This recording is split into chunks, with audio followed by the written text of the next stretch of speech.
अस्सलाम वालेकुम नाज़रीन, जुल्फ़िकार राहत आपकी खिदमत में हाज़िर। नाज़रीन, इस्लामाबाद शहर इक़्तिदार में बड़ी गर्म गर्म खबरें आजकल, और बहुत से जर्नलिस्ट तो इमरान खान को फारिग करके बैठ गए, लेकिन मैं आज एक ब्रेकिंग न्यूज़, हम हमेशा चीज़ों को लीड करते हैं अल्हम्दुलिल्लाह।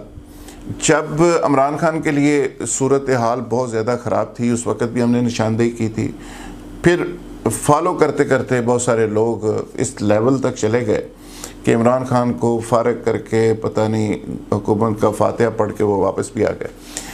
आज मैं एक नई खबर आपको दे रहा हूँ।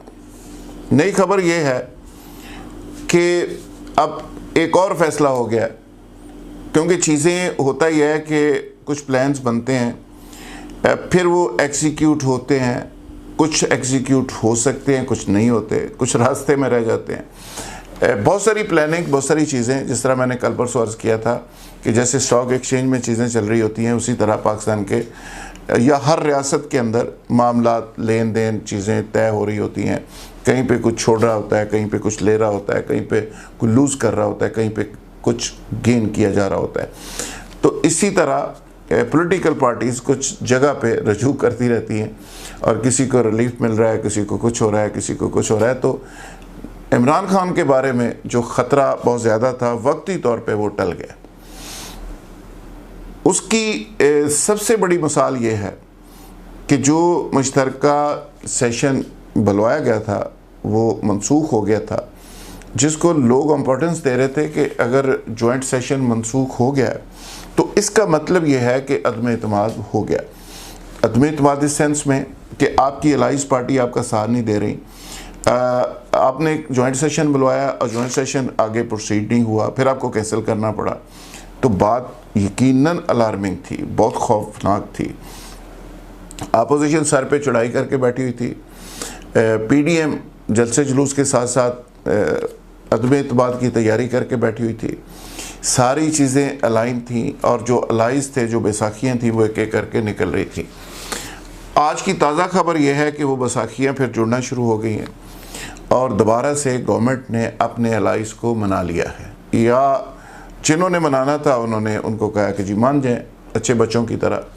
तो अच्छे बच्चों की तरह वो मान गए, यानी पुरानी तनख्वाह के ऊपर अलाइज गुजारा करेंगे और इमरान खान साहब प्राइम मिनिस्टर रहेंगे। लेकिन ये $1 मिलियन क्वेश्चन है कि क्या ये सिर्फ लेजिस्लेशन की हद तक है या आगे भी मामला चलेगा, होगा क्या?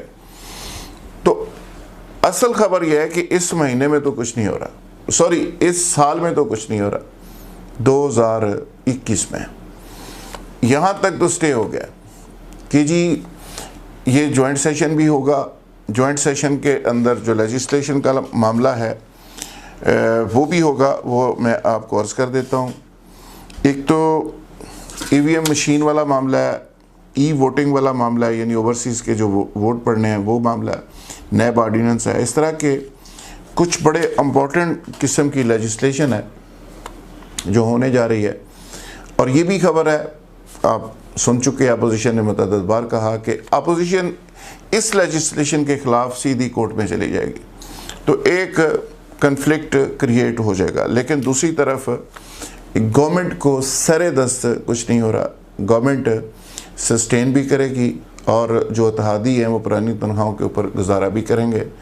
इमरान खान को कुछ समझाने वालों ने कुछ बातें समझाई तो हैं, कुछ ज़िद से वो पीछे आए तो हैं, कुछ चीज़ें बेहतर हुई तो हैं। बनी गाला के अंदर रौनकें बहाल हो गई हैं, और ये मैं इसलिए नहीं कह रहा कि परमानेंट बेसिस पे उनको इम्यूनिटी दे दी गई है कि उनकी गवर्नमेंट ही चलेगी या जो भी होगा, लेकिन वक्ती तौर पे इमरान खान साहब संभल गए, और उनकी जो फील्डिंग जिस तरह उन्होंने लगाई थी वो काफ़ी हद तक कामयाब हुए। और अपोजिशन जिसके लिए गेट नंबर 4, 5, 6 खुले थे, वो उसमें एक गेट अभी खुला हुआ है, 1-2 गेट इमरान खान बंद करने में कामयाब हो गए।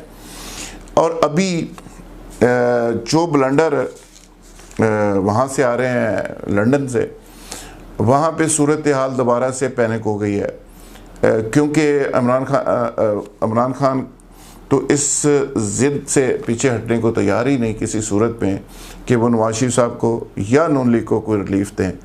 तो कुछ लोगों ने इमरान खान साहब से हट के और इनके तमाम तर इंस्ट्रक्शंस को ओवरलुक करके राब्ते किए थे, और उन राब्तों के कुछ नताइज निकल रहे थे कि मीन वाइल चीज़ें बनी गाला और पिंडी के दरमियान फासला तो बहुत थोड़ा है, आपको पता ही है, वो मज़ीद फासले सिमट गए हैं और चीज़ें बेहतर हो गई हैं, लेकिन 100% चीज़ें बेहतर नहीं हुई और चीज़ें काफ़ी हद तक कुछ चीज़ें डिसाइड हो गई हैं कि हम ये लिमिट्स हैं, यहाँ तक जाएंगे, यहाँ तक जाएंगे, उससे आगे नहीं जाएंगे। और उसकी वजह से वक्ती तौर पे कल का जो सेशन है और उसको कामयाब करवाने के लिए रियासत के तमाम अदारे यकसू हैं और मिल के काम कर रहे हैं और कोशिश हो रही है कि वो लेजिस्लेशन हर सूरत पे मुकम्मल हो। अपोजिशन के तहफ़्फ़ुज़ात तो अपनी जगह, लेकिन जो अलाइज़ के तहफ़्फ़ुज़ात थे वो प्राइम मिनिस्टर साहब दूर करने में कामयाब हो गए और कामयाब उनको करवा दिया गया है।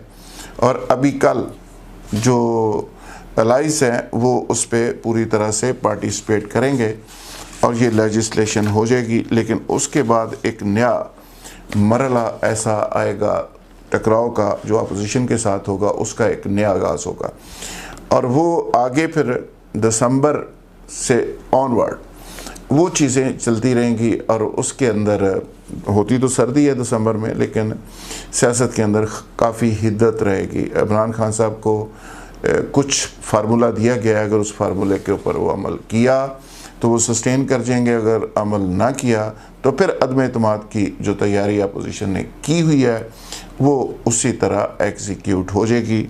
और इस लेजिस्लेशन के बाद यही अलाइंस पार्टीज़ दोबारा एक दफ़ा खड़ी होंगी और वो खड़ी होकर दोबारा से अपने असूली सियासत के मौक़िफ़ को लेके कि जी हम इन चीज़ों पे चल सकते हैं और इन पे नहीं चल सकते और हमें बड़ी रिजर्वेशन है और इमरान खान ये बात नहीं सुनते और वगैरह वगैरह, वो सारी चीज़ें दोबारा से गिले गुस्से चीज़ें शिकायतें शिकवे वो आना शुरू हो जाएंगे और फिर एक नए सीन का आगाज़ होगा। इमरान खान साहब को कुछ वक्त दे दिया गया है और उनको समझा दिया गया है कि खान साहब आप इन चीज़ों का ख्याल रखें। लेकिन ये अलग बात है कि नजम सेठी साहब से लेके चिड़िया कबूतर पता नहीं क्या क्या ख़बरें दे चुकी है और उनको फारग करके उनके फातिहा पढ़ के सारा कुछ करके वो लोग बैठ भी गए हैं। लेकिन ये उनके लिए एक मायूसी की खबर थी कि अभी इमरान खान को कुछ नहीं हो रहा। और मैं हमेशा से ये कहता हूँ, मैं खबर देता हूँ, लेकिन मैं हमेशा से ये कहता हूँ कि ये रियासत की, स्टेट की, सिस्टम की जो बसात बिछाई जाती है वो कोई एक दिन के लिए, 2 दिन के लिए कुछ तमाशा मजाक नहीं होता। पीछे मईशत चल रही होती है, चीज़ें चल रही होती हैं, स्टेट चल रही होती है, अदारे चल रहे होते हैं। तो ऐसे नहीं होता कि एक शख्स की कोई ख्वाहिश है तो उसकी ख्वाहिश के मुताबिक उसको 2 थप्पड़ मार के प्राइम मिनिस्टर को कुर्सी से उठा के घर भेज दिया जाए। यहाँ तो एक 126 दिन का धरना इमरान खान ने दिया, उसके नतीजे में नवाज शरीफ साहब नहीं हटे थे। और दूसरी सारे कौम के जहन में वो चीज़ें हैं अभी कि पाकिस्तान की इस्टेब्लिशमेंट ने किस तरह ये अभी अपने इशूज़ की रिपेयरिंग की है मौजूदा हालात के अंदर, और किस तरह नवाज लीग और जरदारी साहब से इमरान खान ने वो सारा धरना और बाकी चीज़ें, और इमरान खान के साथ कौन थे और इस्टेब्लिशमेंट के कुछ लोग थे या पूरी थी या इन्वेस्टमेंट थी, पैसा था, अदालतें थी, जजेस थे, मीडिया था, सारी एक मैनेजमेंट के नतीजे में इमरान खान साहब आए। तो ये इसलिए नहीं रातों रात फारिग होने के लिए आए, ये चिट चैट इस तरह चलती रहेगी। इमरान खान साहब को राय रास्त पे रखना भी ज़रूरी है क्योंकि ज़िद मसूफ छोड़ते नहीं हैं, और उस तरह आहिस्ता आहिस्ता चीज़ों को लेके चलना भी बड़ा ज़रूरी होता है। लिहाजा इमरान खान साहब अगर संभल गए, समझ गए और ज़िद उन्होंने किसी हद तक छोड़ दी तो सर्वाइव कर जाएंगे, ना की तो अल्टीमेटली फिर एक फार्मूला नेशनल गवर्नमेंट का, कौमी हुकूमत का है, उसमें खान साहब को टेस्टर लगा के चेक कर लिया गया है कि वो कितने पानी में है और कौन कौन से साथी उसके उम्मीदवार हैं। ये खान साहब को भी इतला मिल गई है और खान साहब को 26 MNA के साथ जो वज़ीर-ए-आज़म बनने गया था किसी जगह और जो 12 के साथ गया था उसका भी पता चल गया। अब देखें आगे क्या होता है, लेकिन वक्ती तौर पे इमरान खान साहब को और उनके अलाइस को समझा दिया गया है। अभी उनका फोकस कल के इजलास पे है और इजलास मेरी इतला है कामयाब हो जाएगा और वहाँ लेजिस्लेशन हो जाएगी, बाद में वो चैलेंज हो सकती है। बहुत शुक्रिया, थैंक यू वेरी मच।